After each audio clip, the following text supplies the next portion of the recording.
este fin de semana pasaron muchas cosas sobre las cuales tampoco vamos a dejar de comentar, porque ustedes habrán visto esta suerte como de post-debate que se vive en el país, donde hay mucho comentario en todas las redes sociales y todos los medios de comunicación cerraron ayer la jornada. Nuestros compañeros que estuvieron acá, Licenia y Adrián, y el resto de colegas, tanto en el ámbito de la cobertura periodística como también en lo operativo, un gran trabajo que desplegaron. Entonces todos los medios reaccionaron al debate y en las redes sociales se ha comentado mucho sobre el debate. Ya voy a opinar más sobre eso, pero este fin de semana pasaron muchas cosas que me parece que no podemos dejarlas ahí sueltas, porque son parte de esta coyuntura que está viviendo el país en medio de unas elecciones atípicas, excepcionales, especiales, como estas de mitad de periodo, porque hay que elegir un gobierno temporal y un gobierno nuevamente de transición. Este va a ser el tercer gobierno de transición que tiene el Ecuador, ¿no? Primero fue el de Lenín Moreno, que decían los que trataban de encubrir la traición de Moreno, que iba a ser el gobierno de transición del correísmo al poscorreísmo que no llega nunca, porque el correísmo ya se ha convertido en una suerte de forma de pensamiento en la política que pasa por todo, pasa por los temas económicos, los temas políticos, pasa por las discusiones en la sobremesa en nuestras familias, ¿no? Entonces, primer gobierno de transición el de Moreno, segundo gobierno de transición el de Lasso, que no completó su periodo completo, y ahora vamos a un tercer gobierno de transición, y así los analistas políticos nos seguirán comiendo al cuento de cuánto gobierno de transición tendremos hasta que el país pueda nuevamente tomar un cauce hacia la estabilidad política, democrática, social, económica, que no la ha tenido evidentemente en este periodo de Guillermo Lasso, y que de alguna forma la tuvo con Moreno, pero porque contó con la suerte de tener un Estado que funcionaba. Caso contrario, habría corrido el mismo destino que lo que hoy está pasando con este desastroso gobierno de Guillermo Lasso. Después del asesinato de Villavicencio el pasado miércoles 9 de agosto, fíjense ustedes en el caso específico de este personaje, que termina siendo polémico durante toda su vida y después de muerto también generó polémica Villavicencio. Tanto es así que, y esto digamos es algo que no nos incumbe ni a nosotros ni a ustedes, ¿no? Pero es algo que lo empezaron a ventilar sus propios familiares a través de sus cuentas de redes sociales y también de entrevistas que iban brindando durante la velación de Villavicencio en un lugar que está muy cerca, en la sala de velación aquella que destinaron para estos fines, problemas familiares, que si era, que no era la esposa, que si vivían, que si no vivían juntos, problema muy personal de la señora, que ahora es la viuda de Villavicencio y de su familia. Eso digamos, no nos incumbe. Pero también eso circuló en redes sociales durante este fin de semana y por supuesto nosotros no somos ciegos, ¿no? Lo vimos, es algo que ellos además lo han hecho público y que tendrán que ver cómo resuelven. Pero posterior a eso no eran solo los problemas familiares, eran los problemas políticos, las desavenencias que empezaron a evidenciarse dentro de esta alianza entre el movimiento Construye de la señora María Paula Romo y este movimiento social, porque digamos no tiene un registro político, que es el de Gente Buena, que era como se hacían llamar, o se hacen llamar, y en donde estaba, digamos, formando parte de Villavicencio y otros personajes también polémicos como este capitán retirado de la Armada, me parece que es de apellido Ortega, no recuerdo bien el nombre, que empezaron a hacer advertencias de que se separan de la alianza, que continúan en la alianza, y empezaron a pelearse internamente por la candidatura y el reemplazo de Villavicencio. Tanto es así que en algún momento, entiendo, y hasta ayer en horas del mediodía, habían decidido que sea la señora González el reemplazo de Villavicencio, cosa que no podía darse porque ella tenía una candidatura en firme y no podía renunciar a dicha candidatura. Es candidata vicepresidencial. Ella no podía renunciar a esa candidatura, así es lo que dice la ley, y tenían que buscar un nuevo nombre que reemplace a Villavicencio. Y ese nuevo nombre, por este asunto de la paridad de género, que obliga a tener mujer-hombre, hombre o mujer en la papeleta, tenía que ser un hombre.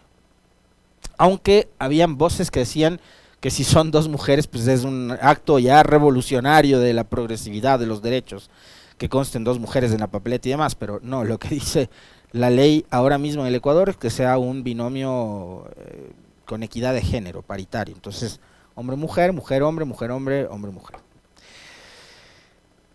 Han decidido finalmente que sea Cristian Zurita, quien durante el fin de semana, por cierto, no escapó de la polémica porque subió un video en donde se veía un grupo de gente con un fajo de billetes, que además eran billetes falsos, que este extracto de video formaba parte de un sketch cómico que estaban haciendo para algún video de reggaetón, alguna cosa así, que lo explicaban los propios artistas en una cuenta de TikTok, pero Zurita subió ese video aduciendo de que se trataba del apoyo económico que recibía la Revolución Ciudadana de un grupo delincuencial.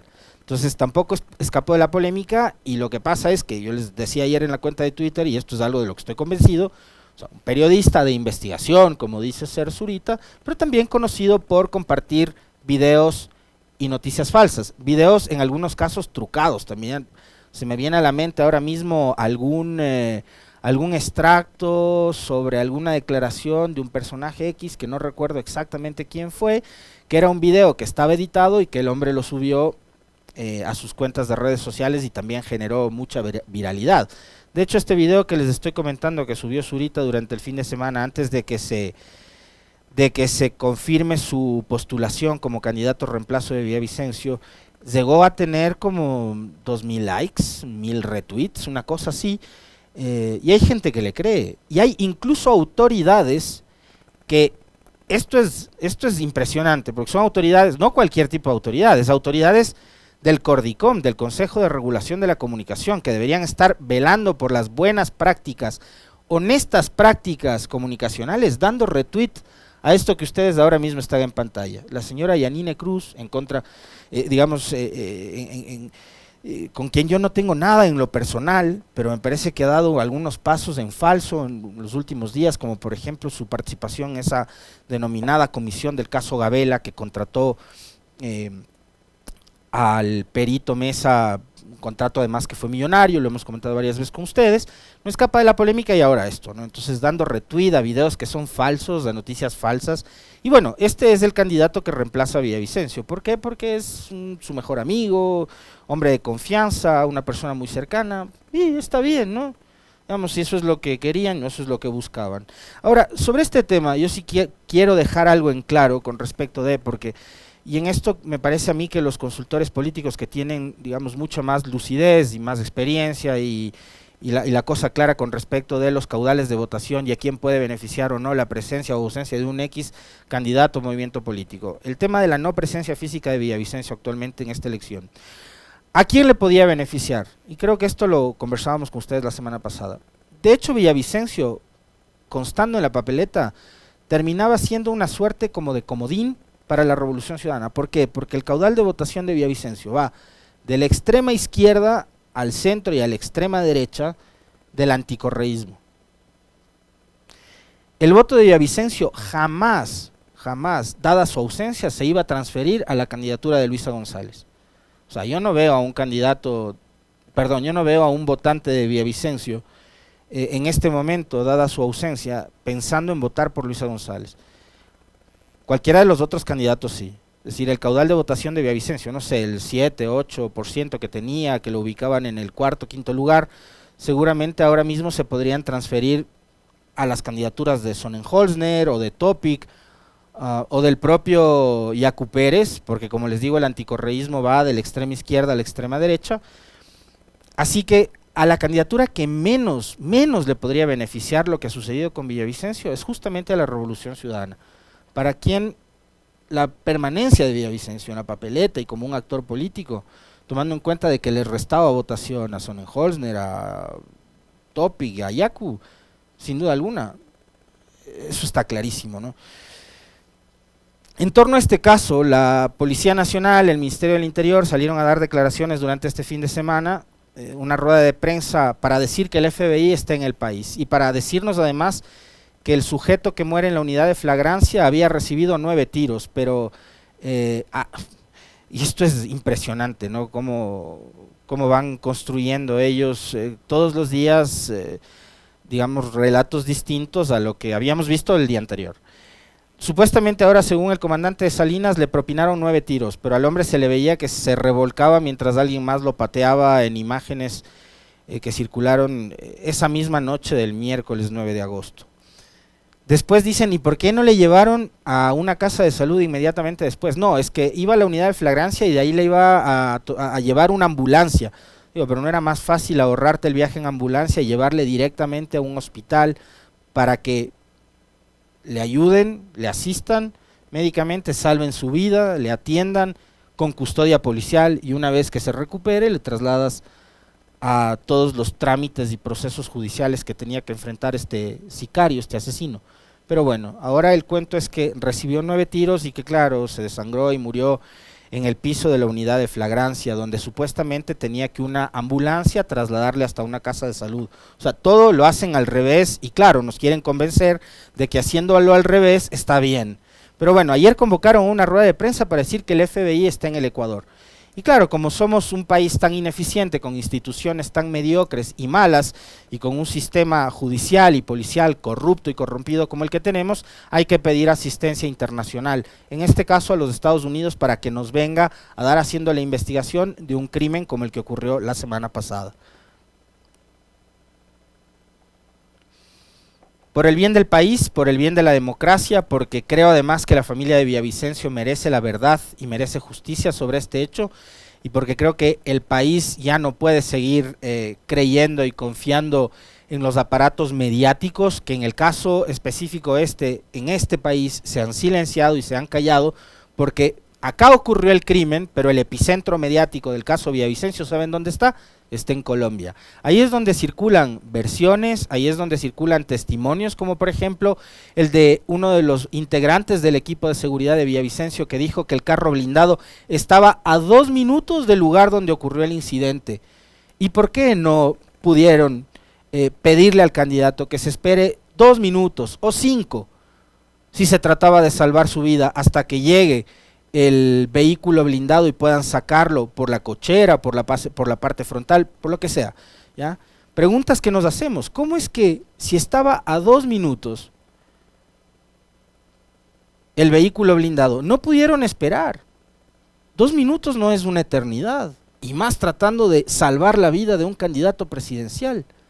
Y les repito nuevamente la pregunta que muchos de ustedes se harán, que yo me hago, que todos se hacen a esta hora: ¿por qué dejaron desprotegido los otros 3 costados de la camioneta? Y la otra pregunta es: ¿por qué no había conductor en la camioneta? ¿Y por qué no había un acompañante adentro de la camioneta? ¿Y por qué Villavicencio sale por la puerta grande, principal, calle principal, además de una zona donde hay mucho tránsito, ¿no? mucho tráfico en esa avenida La Gaspar de Villarroel, sin chaleco antibalas, sin un casco, sin protección? ¿Vieron ustedes cómo llegó ayer el candidato Daniel Noboa al debate? Puesto un chaleco antibalas. ¿Vieron cómo se había convertido los alrededores de la televisión pública? Miren ahí usted esa imagen. Esto creo que nosotros debemos grabárnoslo en la memoria y no olvidarnos que en el gobierno de Guillermo Lasso, que en el gobierno de la derecha o de la extrema derecha en el Ecuador, los candidatos presidenciales llegaron al debate con chaleco antibalas. Que candidatos también han tenido que dar ruedas de prensa, como el caso del señor Zurita y la señora González del Movimiento Construye, han tenido que dar ruedas de prensa con chaleco antibalas. En este gobierno, en el gobierno de Guillermo Lasso.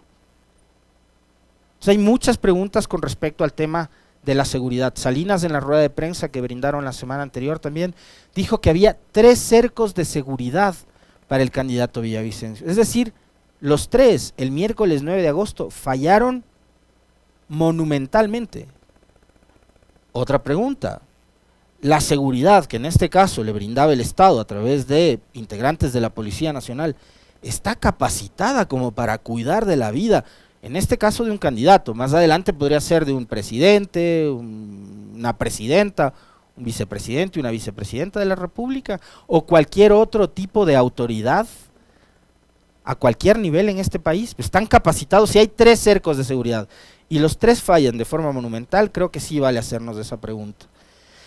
Como consecuencia de todo esto, también durante el último fin de semana, el señor Adolfo Macías, alias Fito, quien era el jefe de la penitenciaría del Litoral, porque no se le puede decir de otra manera, este sujeto que es el líder de la banda Los Choneros, ha sido trasladado desde esta cárcel regional hacia La Roca, la cárcel de máxima seguridad. Han tenido que pasar 2 años y 3 meses, han tenido que ocurrir 14 masacres carcelarias y han tenido que ser asesinados al menos 480 privados de libertad para que tomen una decisión de este tipo.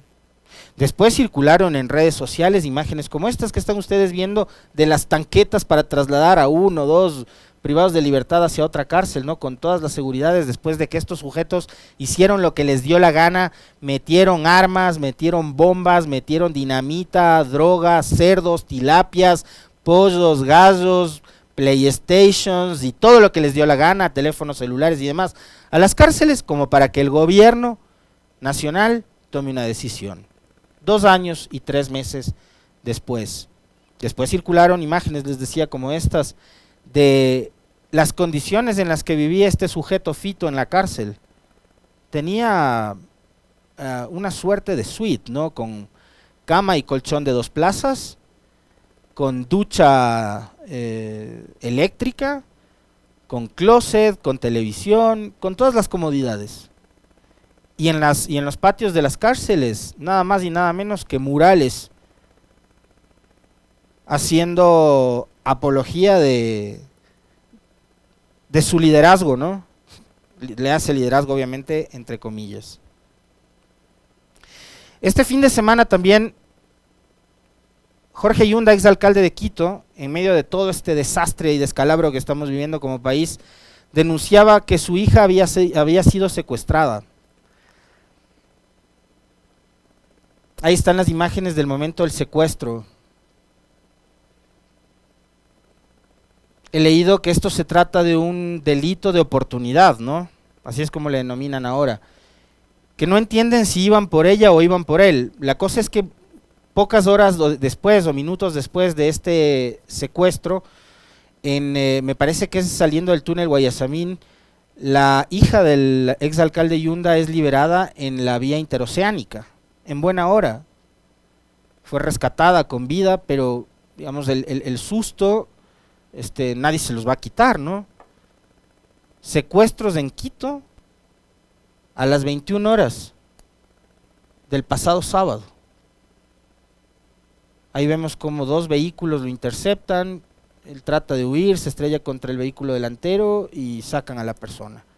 Bueno, esto también pasó el fin de semana en Quito y son cosas que no podemos dejar pasar y que no podemos dejar de comentar y que no podemos dejar de cuestionar y criticar, porque es lo que estamos viviendo en la actualidad en este país.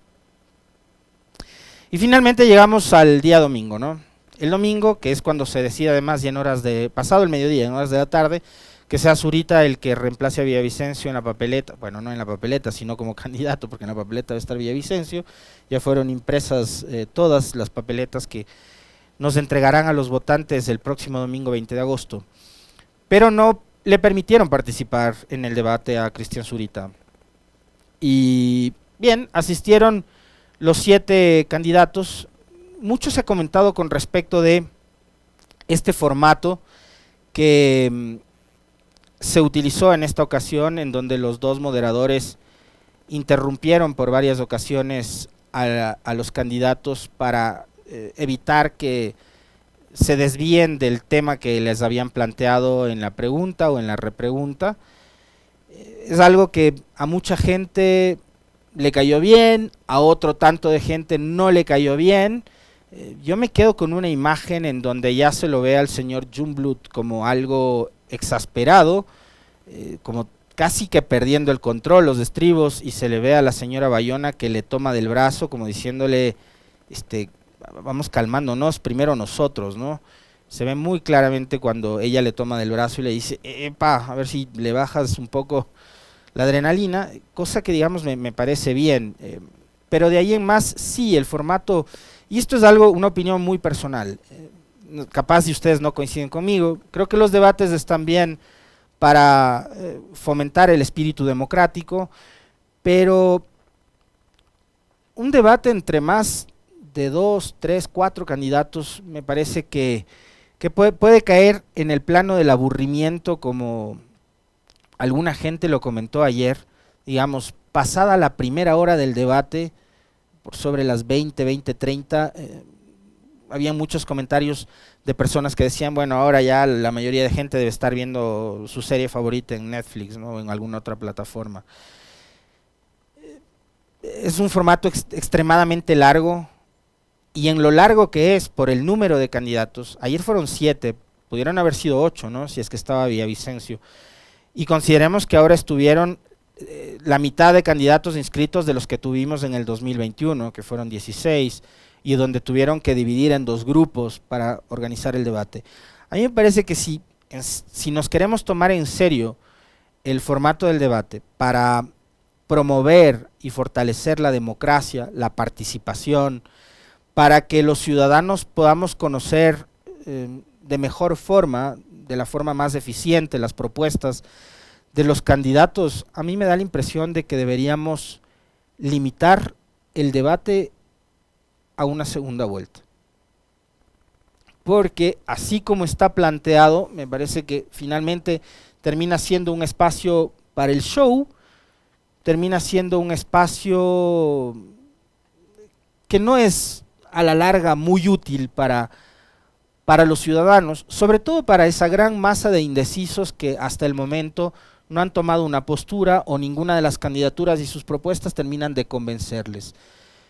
Yo no me voy a quedar ahora comentando, y creo que se los dije la vez anterior, con respecto de las figuras que estuvieron moderando. Para mí finalmente no era importante escucharles a los moderadores, sino escucharles a los candidatos.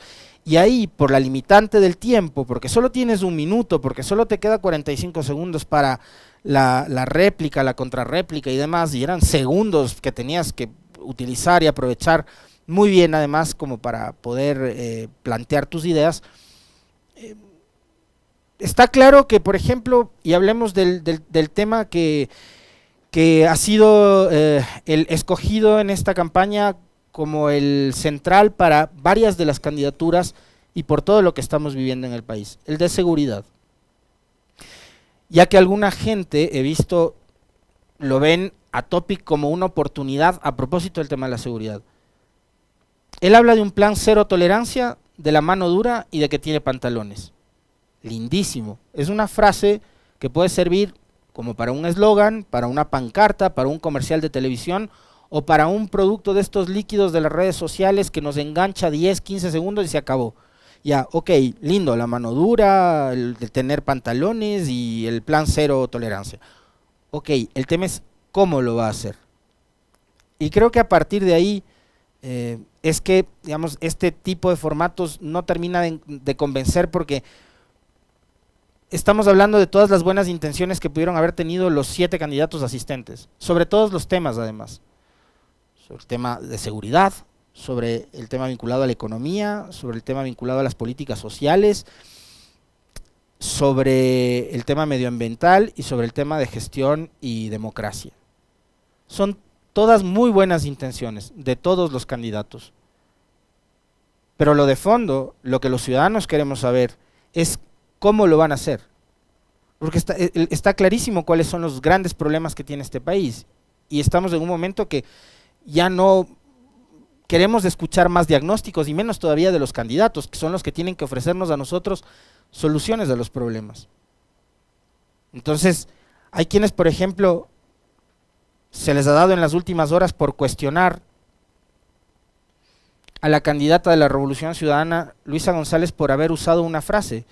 Esas mismas personas hace 2 años aplaudían la cantaleta del Andrés no mientas otra vez. Ayer Luisa González apelaba al ya lo hicimos, y yo le encuentro mucho sentido y bastante lógica al ya lo hicimos. ¿Saben por qué? Porque sí lo hicieron, pues. Porque si me vienen a hablar de seguridad, tomando en cuenta de que sí, de que este es un país diferente al del 2007, y esto lo conversamos el otro día con el expresidente Correa, le mencionábamos aquello, este Ecuador del 2023 no es la isla de paz que pretendíamos ser hace 15 años.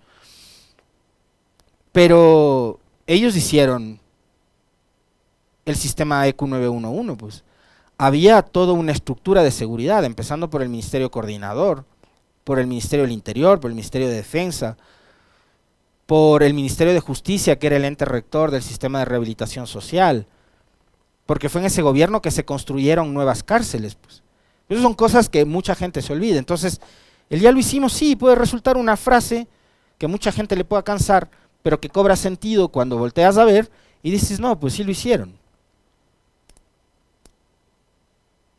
En contrapartida, creo que el espacio de ayer, que por ejemplo en el caso de la señora González sirvió como para nuevamente apelar a la memoria, como para decirle a la gente, epa, que ya tuviste una etapa de gobierno en donde se hizo mucha obra pública, donde se atendieron todos estos problemas de los que hoy estamos hablando, que resultan una novedad para el país. Bueno, ya se resolvieron antes.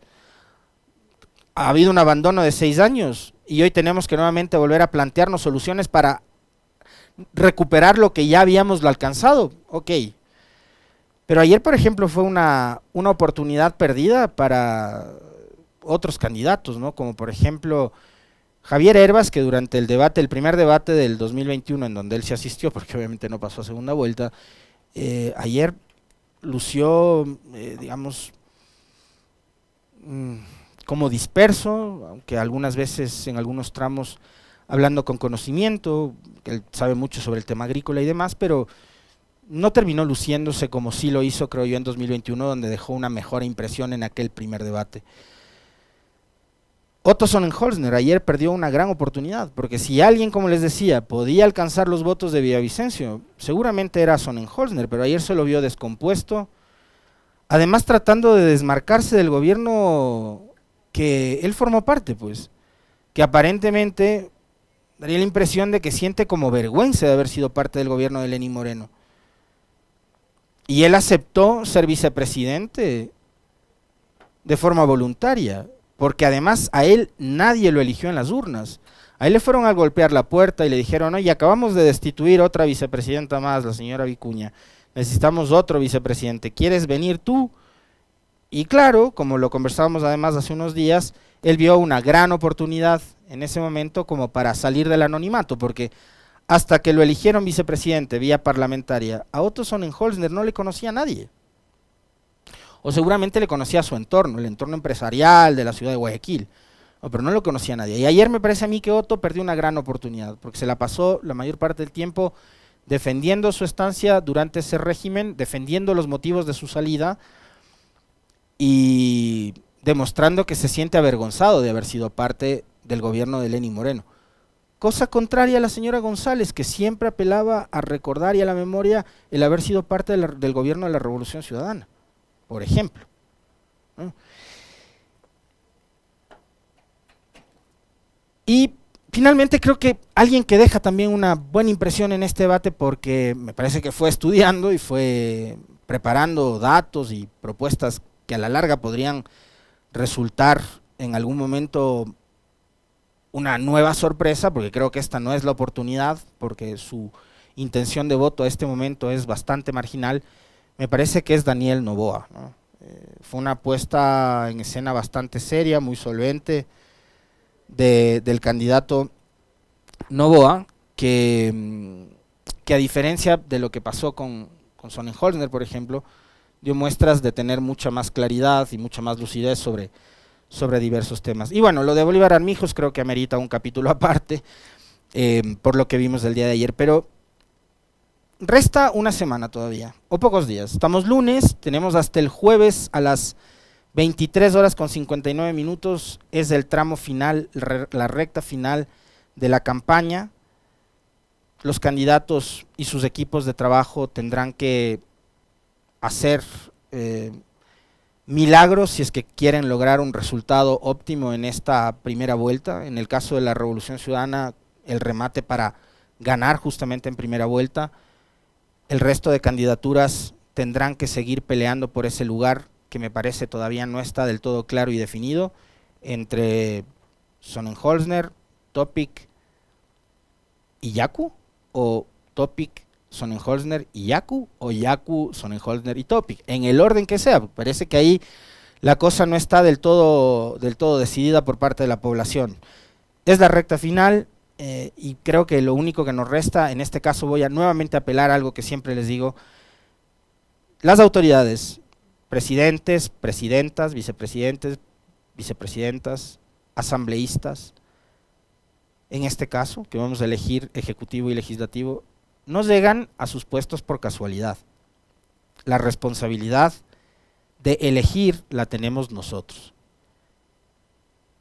El día domingo 20 de agosto en las urnas vamos a ser nosotros quienes definamos el destino de este país durante los próximos 18 meses. 18 meses que van a ser claves, porque o terminamos de hundirnos con un proceso similar al que hemos estado viviendo con Guillermo Lasso, o nuevamente recuperamos el cauce y recuperamos alguna senda que nos permita tener un respiro a los ecuatorianos, sobre todo en las cosas que ahora mismo nos están asfixiando y ahogando: seguridad y crisis económica.